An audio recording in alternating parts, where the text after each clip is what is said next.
A gente tem insistentemente explicado que a flora, vegetação e a fauna, animais, escolhe um lugar para nascer e viver de acordo com os 4 elementos da natureza e suas variáveis atmosféricas. E a agropecuária do homem não deveria ser diferente. Não deveria ser diferente. A não ser que o homem tenha a capacidade de adequar os elementos da natureza à necessidade de cada lavoura. E falando em animais, a gente está vendo nuvens de borboletas atravessando aqui o nosso horizonte. E a gente sabe que a borboleta, ela se alimenta do néctar das flores. E ela necessita da energia que é fornecida pelo néctar para poder ter energia suficiente para voar. Mas por que elas estão se deslocando por aqui, nessa área? Porque aqui não tem nenhuma flor. Apesar da planta verde, ainda não deu tempo dessas plantas florarem. Portanto, a borboleta vai procurar áreas onde as plantas já têm flor. E por que a borboleta, nesse caso, ela é polinizadora das plantas? Porque ela pousa na flor e transfere os genes da flor macho, por exemplo, para a fêmea e vice-versa. Isso tem a mesma função da abelha. Mas por que a borboleta é tão nociva aqui para o homem?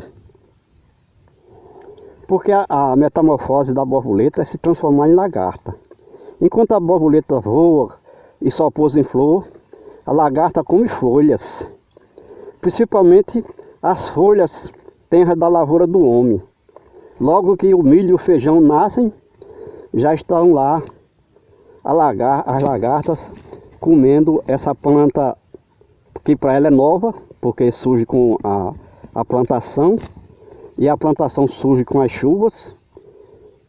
E a gente sabia que durante o verão, que pode durar 300 dias, verão seco, não existe lagartas, porque não existe também borboletas.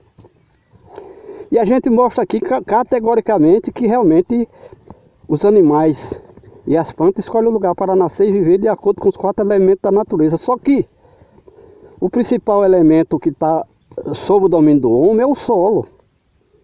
E como a gente disse, se você degrada o solo, se você muda a cor, a textura, a composição do solo, você vai trazer, vamos dizer, modificação nos outros elementos, porque são interdependentes. Não é uma coisa de imediato, mas com o tempo vai acontecendo.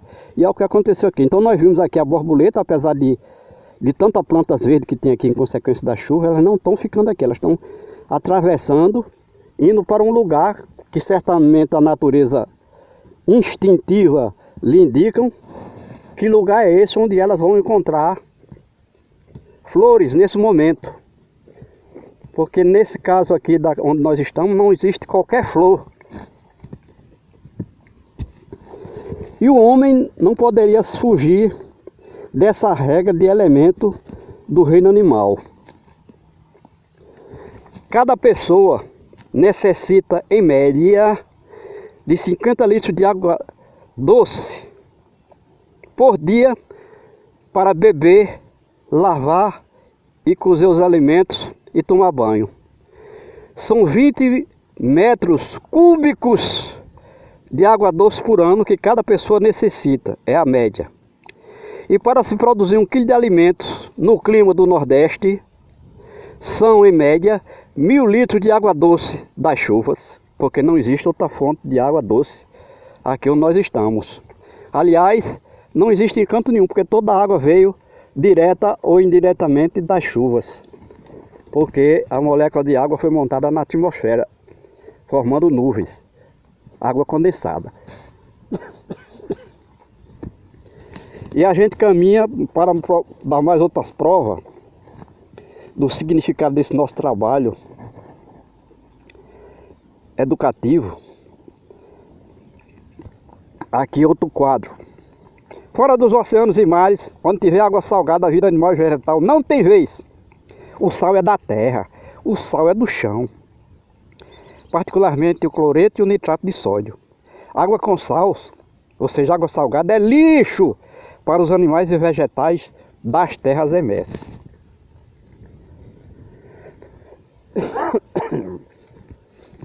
E a gente caminha para mostrar outro quadro.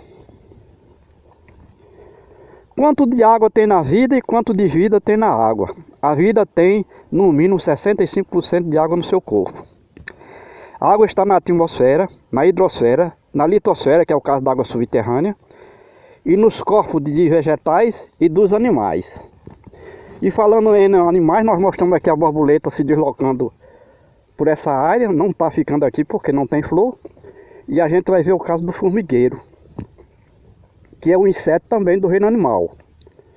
A gente vê o formigueiro aqui, pela quantidade de massa de terra que foi removida ao longo dos anos.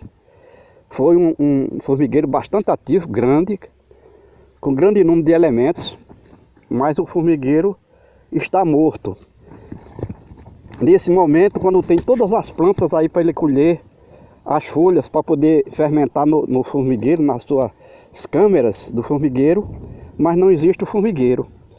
Ele provavelmente teve a sua última atividade aqui onde nós estamos vendo essa quantidade de massa orgânica seca que foi tirada das câmeras para poder a formiga se renovar, já que com as chuvas surgiram muitas plantas verdes e não precisaram nem ela se deslocar, porque ao redor do formigueiro está cheio de plantas que elas utilizam para fermentar e criar o fungo que é seu alimento. Então aqui está a última atividade, provavelmente pela quantidade de massa orgânica que resta aí.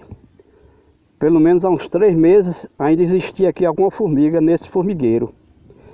E elas morreram. Aí alguém pergunta, por que elas morreram? Porque não tinha o alimento, ou seja, não tinha plantas com folhas verdes para que elas colhessem no campo e levassem para o seu formigueiro para se alimentar. Então, no caso aqui, a formiga escolheu o lugar para nascer e viver aqui nesse local, quando isso aqui oferecia as condições para que ela se mantivesse viva, trabalhando, produzindo, criando as condições ambientais para sobreviver, ou para viver, porque sobreviver não é vida, pois não tem mais. Por quê? Porque agora nós temos aqui até 10 meses sem chuva. E sem chuva não tem água doce, e sem água doce não tem a vida. A gente mostra que aqui, fora dos oceanos e mares, a vida é de água doce. Se você encontra, por exemplo, aqui alguma área com a água salgada, que é o caso de muitos açudes aqui dessa área do Nordeste, é o caso, por exemplo, do salitre, que é o nitrato de sódio que tem no solo, não nascem as plantas que a formiga foi, vamos dizer assim, programada pela natureza para se alimentar.